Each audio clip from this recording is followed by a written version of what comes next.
hanya ada di Green Pramuka City.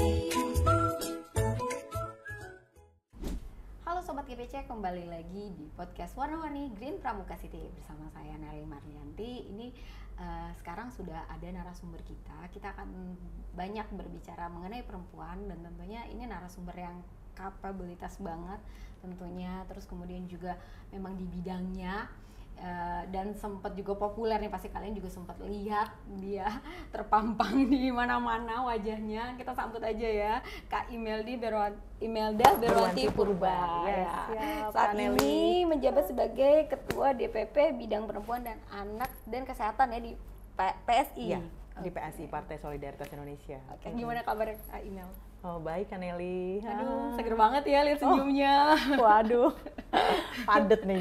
Iya, padat banget ya. Bener-bener padat merayap ya. Padat merayap ya, sampai aku juga susah ya mau. Iya, ngomong akhirnya Kak, bisa ya. Thank you banget. Oke. Kak, gimana Kak kesibukannya sehari-hari gimana? Sekarang kan masih di perjuangan yang sama terkait perlindungan perempuan dan anak, menyuarakan hal itu, dan di PSI aku dikasih kepercayaan untuk bisa memegang bidang perempuan dan anak, juga kesehatan. Lalu juga sekarang lagi sibuk lanjut kuliah. Keren banget dong ya. Universitas Pertahanan ya. Ambil jurusan apa Kak? Magister Strategi Pertahanan. Wah, keren banget nih ya. Program studinya Total War Strategy atau strategi perang semesta. Kalau di Indonesia kan horor ya. Oh, agak-agak horor nih ya kan, tapi nggak apa-apa. Ini kan jadi kayak apa sih, anti mainstream ya. Iya. Kan? Karena jadi tahu seperti yang tadi kita sempat obrolin sebelum mulai ini, bahwa pertahanan suatu negara itu ternyata banyak sisi yang selama ini orang tahunya kalau bicara pertahanan ya hanya terkait dengan perang. Padahal enggak jadi di domestik sendiri banyak sekali yang harus kita perkuat, termasuk tadi itu kayak ketahanan pangan salah satu, dan perempuan dan ini anak. Pas banget nih ya kan. Kita lagi bawa memperingati Hari Kartini ya kan. Ini pas banget memang narasumbernya nih Sobat GPC ya kan. Nah, kalau ngomongin perempuan nih Kakak kan ya udah pengalaman lah ya, aktivis juga, politisi juga. Ini kan kalau di sekarang ini Kakak melihatnya gimana sih kalau perempuan di masa yang era sekarang kan lebih ke digital ya kan, semuanya pendidikan juga sudah mulai kita sama rata ya dengan laki-laki kan berbeda sebelumnya waktu zaman Kartini gitu kan ya Kak ya. Nah, kira-kira bagaimana sih Kakak memandang peran perempuan di era sekarang ini Kak? Oke. Yang pertama, perempuan sebenarnya saat ini tuh sudah aksesnya untuk perempuan berkembang, untuk mendapatkan pendidikan yang tinggi itu sudah jauh lebih aksesnya itu jauh lebih terbuka lah gitu kan. Tetapi yang aku lihat itu tidak dibarengi atau belum dibarengi dengan penguatan paradigma atau point of view atau cara memandang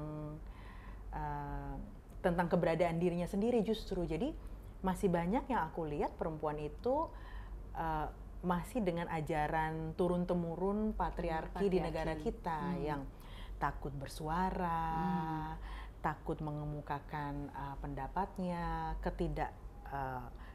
setujuannya misalnya gitu tuh masih banyak yang takut. Bahkan karena aku sendiri menghandle kasus-kasus terkait kekerasan terhadap perempuan dan anak, itu bahkan perempuan terdidik yang juga berkarir, yang sebenarnya cukup berdaya, itu masih belum bisa lepas dari yang tadi itu tuh stereotip, tembok-tembok yang bener-bener kayaknya tuh mengurung mereka sehingga mereka tuh sulit sekali menyampaikan bahwa aku tidak berhak loh diperlakukan seperti ini gitu tuh. Berarti mungkin sudut pandang mereka yang masih berpikir kalau posisi mereka itu subordinat mungkin ya. Iya, perspektif jadinya ya. Jadi di kalangan perempuan pun perspektif keberdayaannya itu tuh masih belum full gitu ya. Berarti ini PR-nya ya, berarti PR-nya. Banget. Kalau Kakak sendiri sudah ada program belum untuk ini kan kayak perempuan-perempuan ini masih malu mengungkapkan suaranya, atau mungkin mereka juga ngerasa kurang percaya diri, atau mungkin mereka juga perspektifnya karena berpikir kalau posisi mereka tuh masih subordinat gitu kan. Ada nggak program-program Kakak gitu untuk terjun? Iya, pastinya setiap kali aku bisa punya kesempatan untuk menjadi narasumber atau bisa bertemu dengan komunitas gitu ya, apapun bentuk komunitasnya, nggak harus homogen perempuan, tetapi di situ ada pemuda, ada remaja gitu ya, itu selalu aku coba sampaikan. Bahkan misalnya komunitas parents, orang tua gitu ya, bagaimana mereka bisa mendidik anak-anaknya di rumah supaya tuh equality itu tuh benar-benar dipraktekkan lewat lingkungan paling kecil, yaitu rumah, sehingga itu akan terbawa ke luarnya gitu. Jadi tidak ada halangan untuk perempuan bisa bersuara, itu harus mulai dari rumah. Karena kalau enggak itu juga akan pasti gapnya itu akan membuat perempuan susah keluar dari yang sudah lama terkondisikan lewat lingkungan paling kecil, rumah kan. Gitu sih. Kadang-kadang mungkin ada persoalan juga nggak kalau misalnya kayak di rumah tuh kayak perempuan kan ngerasa kayak laki-laki bisa lebih diutamakan. Kadang-kadang kita mungkin ada maksudnya kayak case kalau misalnya perempuan udah di rumah aja, gitu kan, betul, seperti itu. Nah kalau kakak sendiri memandangnya seperti lebih baik perempuan itu di rumah aja atau mungkin berkarir, Kak? Jadi sebenarnya tidak diputuskan atau ditentukan dengan dua pilihan itu, di rumah aja atau berkarir. Harusnya semuanya itu dikembalikan kepada si perempuan itu sendiri. Dia nyamannya seperti apa, dia tahu pergumulannya seperti apa, dan yang menjadi pasangannya, yang menjadi support systemnya mensupport. Nah, tidak hanya lingkungan terdekat, tidak hanya masyarakat, tapi juga negara harusnya mensupport hal itu. Sehingga ketika perempuan memilih untuk dia berkarir, dia juga ditopang oleh support system yang mendukung keputusan dia itu. Sehingga tidak ada, meminimalisir lah ya, kalau dibilang tidak ada sih kayaknya nggak mungkin, tapi meminimalisir kendala-kendala yang mungkin akan berpotensi muncul di kemudian hari. Tetapi yang jelas kalau masih banyak yang bilang perempuan nggak usah lah ya sekolah tinggi-tinggi gitu ya, toh nantinya di rumah aja gitu kan, ngurusin anak lah, yang terutama ngurusin rumah gitu kan. Tapi buat aku justru seorang perempuan yang kelak akan menjadi seorang ibu, dia harus sekolah tinggi. Kenapa? Karena dia akan menjadi pendidik yang pertama dan terutama buat anaknya, buat generasi penerus bangsa. Justru dia harus berpendidikan sangat tinggi. Nah, itu juga ada penelitian katanya kalau ibu yang cerdas itu bisa menghasilkan keturunan-keturunan yang cerdas justru. Iya, karena secara genetis katanya kecerdasan itu diturunkan lewat gen ibu. Tetapi kan tidak butuh hanya genetisnya, genetiknya cerdas, tetapi juga stimulannya. Kalau ibu pemahamannya terbatas, pengetahuannya terbatas, ya anaknya juga pasti porsi yang dia asup segitu. Tetapi kalau ibu pemahamannya luas gitu ya, orangnya kritis, tidak asal ikut masyarakat bilang A, dia A, masyarakat B bilang B, dia B gitu kan, tetapi mengkaji, menguji gitu ya, meriset kecil-kecilan dalam mengambil keputusan, itu pasti akan membantu anaknya juga akan tumbuh seperti itu juga. Kalau mungkin Kak selama Kakak juga turun ke masyarakat, mungkin juga ada mungkin perempuan yang memang sebetulnya sedang berkarir, posisinya lagi bagus, tiba-tiba harus akhirnya mengalah di rumah karena anaknya gitu. Nah, kalau pandangan Kakak bagaimana? Iya, memang itu pilihan yang berat, tetapi buat aku pribadi, kalau memang harus memilih gitu ya, tidak bisa kondisinya cukup memberdayakan sehingga perempuan bisa menjalankan kedua-duanya sekaligus, support sistemnya tidak support hal itu seideal itu, dan harus memilih, ya aku sebenarnya pribadi yang lebih cenderung mengutamakan anak, rumah gitu, karena apalagi anak-anak kita masih di usia dini, karena kebutuhan anak usia dini adalah engagement atau bonding dengan orang tuanya, gitu, terutama ibu ya, karena ayah biasanya kan yang mencari nafkah kan di settingnya gitu. Kecuali nanti kalaupun itu berubah, misalnya ibu yang mencari nafkah, ya tetap harus ada kehadiran seorang ayah juga di rumah gitu loh. Yang di anak usia dini itu pentingnya memang bonding dengan orang tuanya. Nantinya ketika anak sudah masuk usia sekolah dasar, mungkin di kelas 3, 4 gitu ya, ya ibu mulai lagi mencoba berkarir juga, ya harusnya masih bisa. Dan sekarang tuh sebenarnya teknologi sangat memudahkan itu, sehingga tidak seperti zaman dahulu yang kayaknya udah repot sekali. Sekarang kesempatannya, chance-nya tuh banyak sekali untuk ibu bisa berkarir bahkan lewat tetap di rumah, tetap bisa memperhatikan anak-anak, bisa bekerja dari mana saja gitu kan. Gitu. Berarti maksudnya gak terbatas lah ya sebetulnya kesempatan itu termasuk buat ibu-ibu di rumah untuk mungkin lebih bisa ke UMKM bagaimana? Yes. Betul sekali. Makanya yang dibutuhkan itu karakter seorang perempuan yang kurius, selalu mau tahu, selalu mau cari tahu hal-hal baru, selalu mau update informasi gitu loh. Sehingga dia nggak kayak katak dalam tempurung gitu. Justru dia harus open minded sehingga dia bisa tahu, oh ada informasi ini, oh ternyata ada chance ini, ada peluang ini yang dia juga bisa kerjakan. Dia juga bergaul dengan luas sehingga dia bisa ketemu komunitas-komunitas positif yang juga bisa menjadi pintu yang terbuka untuk dia bisa menghasilkan karya yang tadinya mungkin tidak bisa, dia jadi punya keterampilan, dia bisa memproduksi sesuatu dan itu bisa dibantu ada pasarnya seperti itu. Jadi berarti memang butuh ini nggak sih support sistemnya didukung sama perempuan juga nggak sih? Iya, perempuan dan laki-laki sih sebenarnya. Dan peran pasangan itu memang sangat penting ya. Pasangan sebagai orang terdekat dan keluarga terdekat itu ya memang sangat penting. Kadang-kadang yang aku temukan justru di keluarga itu sendiri yang mendowngrade atau mendegradasi ruang untuk perempuan ini bisa tumbuh, bisa grow. Ya, karena yang sehat itu adalah manusia yang terus bertumbuh. Jadi nggak hanya anak-anak yang kita tuntut bertumbuh, tetapi orang tua pun baik suami ataupun istri, dia juga harus terus bertumbuh. Jangan misalnya hanya suaminya saja atau bapaknya, tetapi ibu gitu, ya udahlah, kamu begini aja, cukup sekian dan terima kasih gitu. Jangan ya. Jangan. Karena pertumbuhan anak pun akan jadi peran ibu ini tuh sangat kuat loh. Aku lihat di pertumbuhan anak-anak ya dari dalam segala segi.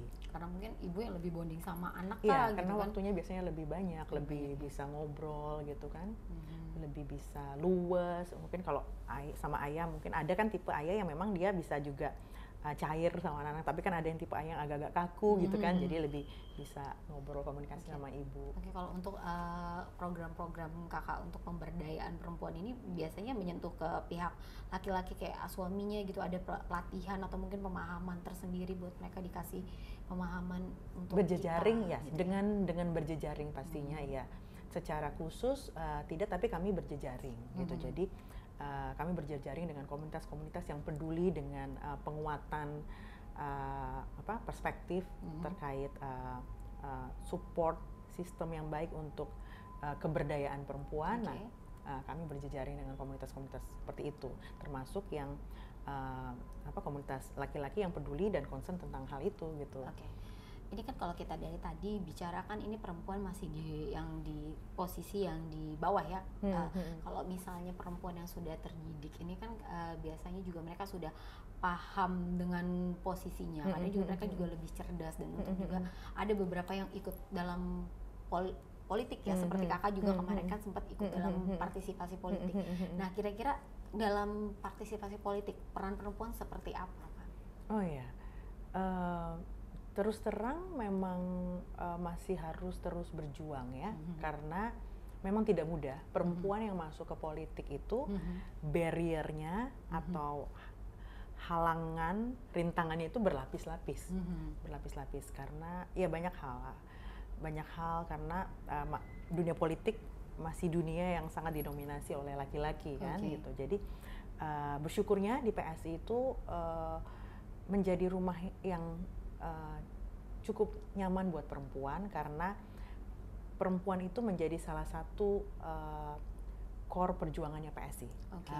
Pemberdayaan perempuan, perlindungan terhadap perempuan itu menjadi salah satu perjuangannya PSI. Itu bisa sangat mudah dilihat misalnya gini, di dunia politik itu yang aku biasa temuin di partai-partai lain, kalau meeting gitu, kalau kumpul rapat itu pasti merokok di dalam ruangan itu ya biasa aja gitu. Jadi kepulan asap rokok di ruangan ber-AC itu biasa aja. Aku sempat bermain gitu dengan kawan-kawan di beberapa partai itu agak merasa tersiksanya di situ karena aku sama sekali alergi dengan asap rokok gitu ya.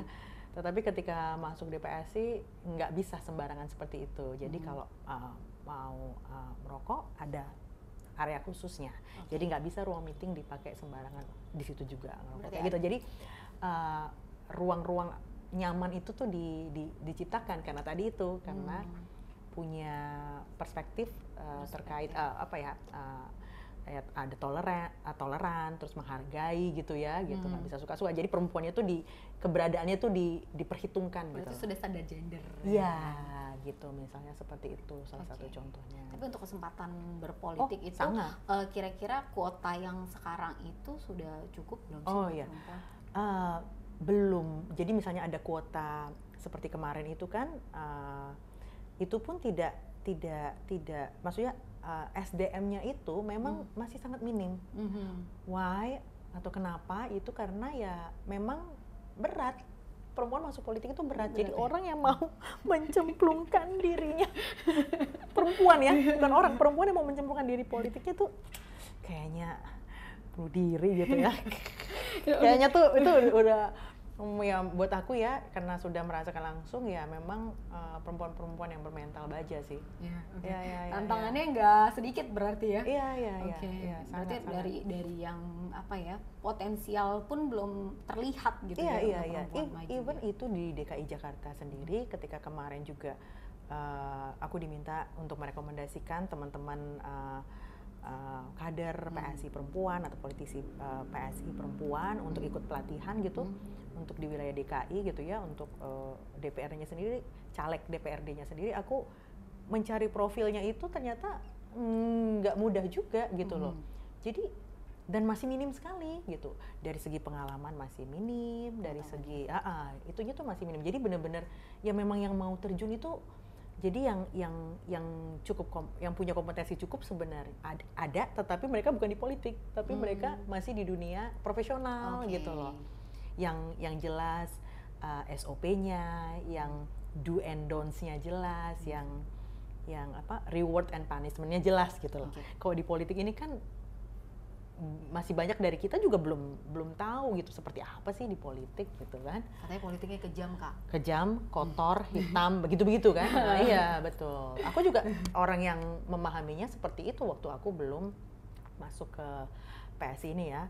Walaupun memang semenjak ada kemunculan Pak Jokowi gitu ya, Pak Ahok waktu kita di Pilkada DKI Jakarta waktu itu tuh memang melihat sebenarnya bukan orang-orangnya, maksudnya bukan politiknya, bukan politiknya yang kotor, tetapi orang-orangnya. Jadi pesan kakak untuk perempuan-perempuan yang mungkin selama ini masih sebenarnya mereka ingin berpolitik, tapi mungkin mereka masih ragu-ragu atau mungkin juga mereka sumber dayanya nggak tercapai juga, maksudnya belum bisa memenuhi gitu kan. Kira-kira apa Pak Kak sarannya? Sarannya ya, yang pertama ya cari teman-teman perempuan-perempuan yang memang sudah ada di politik, sehingga bisa ngobrol, sehingga bisa kepoin gitu kan. Nanti juga silahkan kalau mau kepo atau ngobrol sama aku, nanti juga bisa di-share pengalaman kakak ya. Iya, Instagramku bisa DM aku, nanti bisa ngobrol-ngobrol. Terus banyak baca buku sih, banyak baca buku, banyak baca berita gitu kan. Karena itu jadi masukan yang sangat berharga buat kita.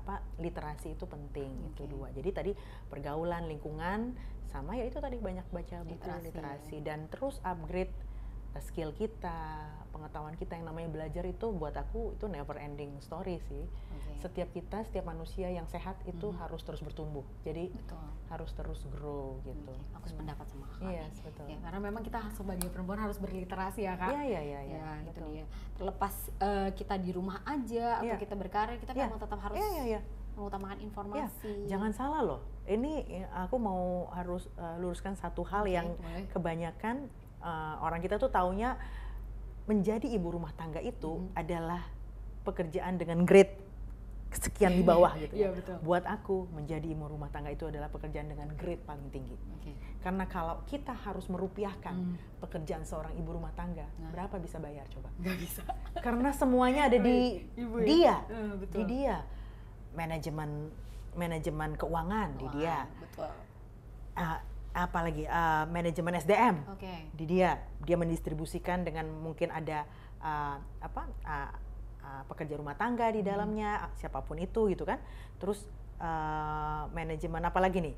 Manajemen Pendidikan lah, guru, pendidikan, guru, benar betul, banget. guru. Yang bisa kayak aku pribadi nih, anak-anakku aku memutuskan tidak di sekolah formal tapi homeschooling gitu kan. Karena apa? Karena aku sangat mengkritisi kurikulum pendidikan kita. Oke.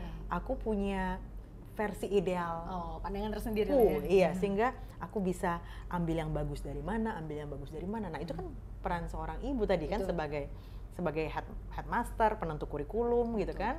Nah, itu tadi. Terus fungsi apa lagi tuh? Banyak fungsi lah. Suasana rumah itu tergantung dari ibu. Jadi kayak apa ya? Fungsi ada master of ceremony di situ ya kan? Oh, iya betul. Ya kan? Iya. Ada fungsi EO, event organizer. Betul. Kebayangkan ya? Kebayang. Ayo, Kalau terus lagi ada acara itu kalau dibayar rupiah tuh satu-satu itu bisa bayar berapa Bapak? Ini kayak curhatan pribadi kan? Enggak, itu yang orang nggak banyak ngeh. Oke. Pekerjaan seorang ibu yang meja dapur, bangun tidur udah siapin sarapan pagi. Oke. Nanti beberes-beres udah ketemu lagi untuk nyiapin makan siang. Oke. Nanti beberes-beres lagi udah ketemu lagi makan malam, ya kan? Betul. Apa itu pernah dihargai? Betul juga sih. Ya Kayaknya kan? mungkin karena stereotip atau mungkin ada pandangan. Karena dianggap gitu itu ya itu udah biasa, itu bagian itu. Tapi enggak. coba kalau itu diambil tuh, ibu berapa hari aja nggak ada di rumah kan? Gimana ya? Udah banyak cerita ya, rumah kayak kapal pecah gitu betul, ya. ya, betul. Itu bukti sebenarnya. Bukti sebenarnya ya, bukti konkret gitu ya. Iya betul. Oke. Jadi buat aku itu justru pekerjaan yang paling kompleks dan nggak sembarang orang dikasih kepercayaan sama Tuhan untuk menjadi seorang ibu rumah tangga, buat menjadi seorang ibu lah ya. Ya apalagi ketika dia bisa membagi perannya Betul. domestik dan di luar Double gitu. role berarti. Itu dahsyat sih buat aku. Oke. Kalau kita juga lihat perempuan nih, Kak, kita kadang-kadang biasa kan suka perempuan nih, Kak. Kadang-kadang nih kita kan sebenarnya ingin memberikan informasi gitu kan, atau mungkin pemahaman kalau perempuan tuh sebetulnya harusnya seperti ini. Tapi kadang-kadang perempuan justru juga merasa kurang percaya diri sehingga akhirnya mereka jadinya julid, Kak. Julid betul. sesama perempuan. Yes, Ini Kakak betul. memandangnya gimana, Kak? Iya betul. Harusnya Jadi seperti itu apa? sebenarnya karena mereka belum mengenal diri mereka sendiri. Oke. Jadi apa potensi mereka, gitu kan? Mereka belum sampai pada posisi yang bersyukur dan mengenal dirinya dan tahu mana yang memang dia masih butuh upgrade gitu, mana yang dia sudah keren dan dia harus mengapresiasi juga. Betul. Untuk pencapaian-pencapaian itu. Nah, ketika belum dalam posisi seperti itu, jadinya insecure. Karena insecure itu akhirnya jadi julid Julid ya. jadi siapa aja diomongin Nah, ya nggak ada yang benar di Betul. matanya dia gitu. Jadi ya itu ya PR lagi gitu tadi. Makanya itu pentingnya memang membangun perspektif itu sejak dini sih, sejak dini di keluarga. Aku banyak kok melihat ketika keluarga itu punya perspektif yang tepat, akhirnya memang anak-anaknya tumbuh dengan tepat juga gitu. Jadi nggak juli-julitan gitu kan? Karena dari keluarga ya. Iya, pengenalan diri. Terus misalnya nggak usah kan jauh-jauh lah di kereta komuter lain ya, komuter lain kan ada kan gerbong khusus perempuan gitu kan. Waktu aku pernah kemarin beberapa tahun lalu kan waktu lagi mengandung hamil gitu kan, kalau aku masuk dan masuk ke gerbong perempuan kayaknya nggak ada yang ngasih tempat duduk. Iya benar. Tapi ketika aku masuk ke gerbong campuran justru aku dapat tempat duduk gitu kan. Itu kan aneh ya, padahal ini sesama perempuan loh. Tapi karena sesama perempuan jadi ngerasa gue dulu juga pernah hamil, gue cengeng deh mungkin gitu ya. Jadi kayak kalau lihat di perempuan, kok jadi sadis sih mereka? Iya lebih benar sadis loh, kayak. benar. Padahal seharusnya perempuan ini mendukung justru perempuan lebih tahu kan, lebih ya lebih empati benar, karena dia pernah tahu rasanya seperti apa gitu. Betul, tapi tapi lucunya begitu kan. Itu yang aku suka lihat. Jadi sebetulnya gimana sih seharusnya perempuan itu kan harusnya seperti apa gitu kan. Terus melihat keberhasilan perempuan lain ya kan. rasanya tetap aja di oh ya dikomentarin gitu kan, dijulitin ya kayak gitu. Padahal kan ketika seseorang siapapun itu sih sebenarnya mungkin kenapa itu perempuan, karena perempuan itu ekspresif ya. Betul. Kayaknya kalau belum mengucapkan berapa puluh ribu kata sehari itu kan belum afdol kan. Mungkin laki-laki juga ada seperti itu kompetisinya gitu. Tapi mereka nggak frontal mengomunikasikannya sehingga tidak ada kesan julid gitu kan. Tapi kalau perempuan tuh banget gitu kan, identik gitu, karena mereka pasti gitu kan. Kalau yang udah ada yang sebenarnya berprestasi kan harusnya ya diapresiasi gitu loh. Karena tidak mudah akhirnya bisa mencapai pencapaian itu gitu, prestasi tersebut kan. Justru harusnya kalau positif kan belajar dari pencapaiannya, cari tahu pergumulannya seperti apa gitu ya, berat prosesnya tuh seperti apa gitu. Jadi justru harusnya belajar supaya kita juga ikut ya kan. Betul. Karena memang PR-nya lumayan nih. Iya, kan? benar. Oke Kak. Terus lanjut lagi nih ya, kayak tadi kan Kakak sempat bahas nih ya kan, kalau sebenarnya tuh tingkat terkecil gimana memberikan pemahaman kepada perempuan itu dimulai dari keluarga ya kan. Berarti keluarga itu kan ada di lingkungan ya Kak. Nah lingkungan keluarga ini kan juga berarti kan lingkungan sosial juga ya kan. Berarti kira-kira kalau lingkungan tuh senyaman apa sih sehingga bisa mendukung karir perempuan juga atau pemahaman perempuan juga, dibutuhkan lingkungan yang senyaman apa kira-kira? Lingkungan yang paling ideal yang pastinya ini berkaitan dengan tempat tinggal ya, karena kan kita pasti selesai beraktivitas ya pasti pulang ke rumah gitu, dan rumah itu menjadi tempat yang seharusnya tempat paling aman dan nyaman gitu kan. Berarti kan lingkungan harus mendukung. Dalam versi idealku, lingkungan yang ideal itu adalah lingkungan yang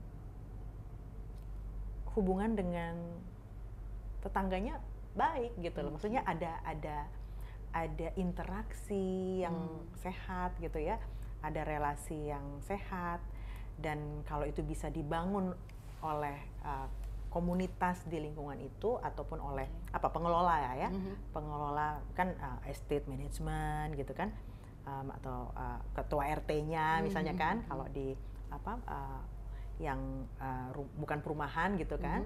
Itu akan sangat baik gitu, sehingga saling paham ketika ada satu rumah atau satu keluarga yang butuh apa gitu, yang lain bisa support. Kerasa sekali waktu kemarin COVID gitu kan, aku ada satu WA group di perumahan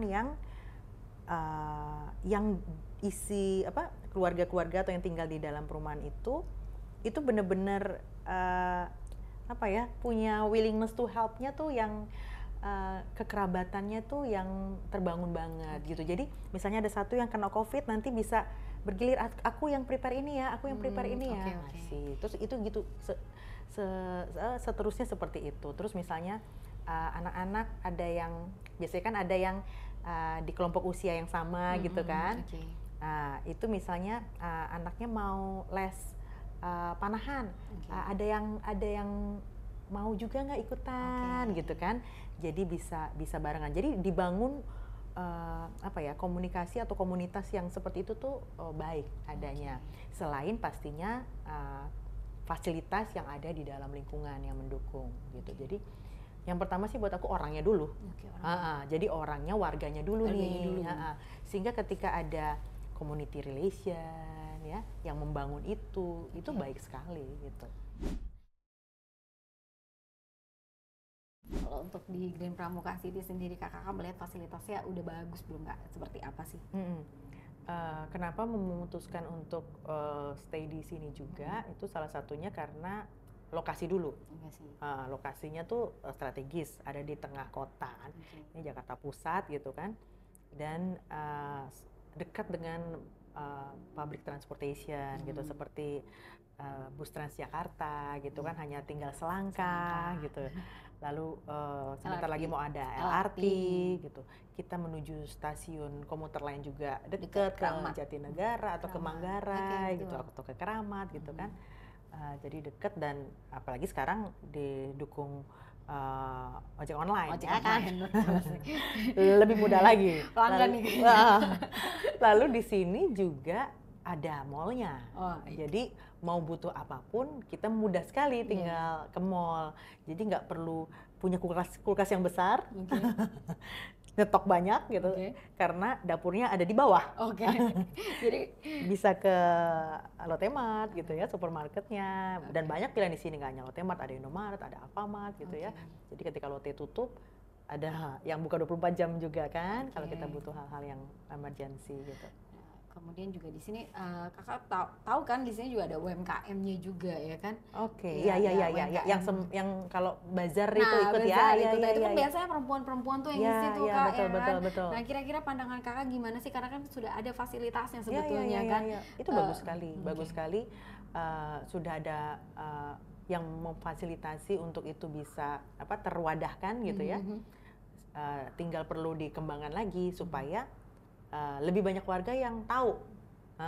Mungkin itu ada, tetapi masih banyak warga yang sebenarnya punya ataupun bentuknya apapun ya, mungkin dia pelatih nih di banyak tempat, tetapi pelatih boga gitu ya? Iya, tetapi karena nggak tahu ternyata di sini ada, dia jadi nggak bisa membaktikan ilmunya gitu kan. Padahal kan bisa kita jadikan benefit juga buat lingkungan di sini gitu kan. Nah itu yang harus lebih digaungkan lagi. Tapi berarti sepengalaman kakak, kita sudah pengelola Gleam Pramuka ini sudah punya itikat baik lah ya untuk memberdayakan perempuan. Oh sangat sih.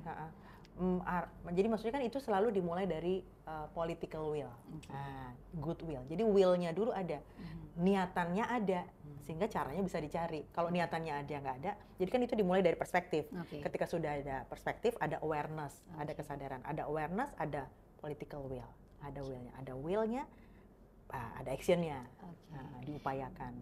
Terakhir nih kak, saran atau mungkin dari kakak nih buat perempuan-perempuan yang mungkin juga kemarin sempat lihat-lihat Gleam Pramuka itu, terus mungkin masih ragu-ragu tentang kondisi lingkungannya seperti apa gitu kan, apalagi juga di Hari Kartini nih, mungkin kakak bisa kasih motivasi atau mungkin saran buat mereka untuk tinggal di sini mungkin. Oh iya, buat teman-teman perempuan gitu ya di luar sana, Gleam Pramuka City ini bisa menjadi salah satu opsi yang baik untuk dipertimbangkan, karena di sini dekat dari mana-mana. Yang biasanya perempuan atau seorang ibu pedulikan gitu ya, sekolah, tempat pendidikan di sini banyak dan bagus-bagus. Mulai dari TK gitu ya, SD, SMP, SMA sampai kampus bagus di sekitar sini banyak.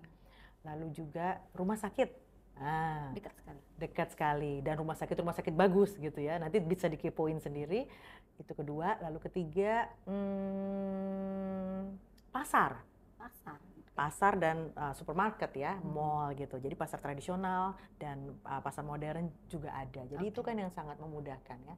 Terus apalagi ya, kalau mau ke bandara gitu ya, ada Bus Damri deket ya. Kalau dulu di sini sempat ada Pool Damri juga kan ya? Masih ada ya? Masih ada Sobat GPC. Betul, jadi tinggal geret koper aja. Tinggal geret koper ke depan ya kan? Iya, betul. Untuk rumah sakit kita malah sudah kerjasama sama beberapa rumah sakit. Iya, betul sekali, betul. Oke, terakhir nih kak ya,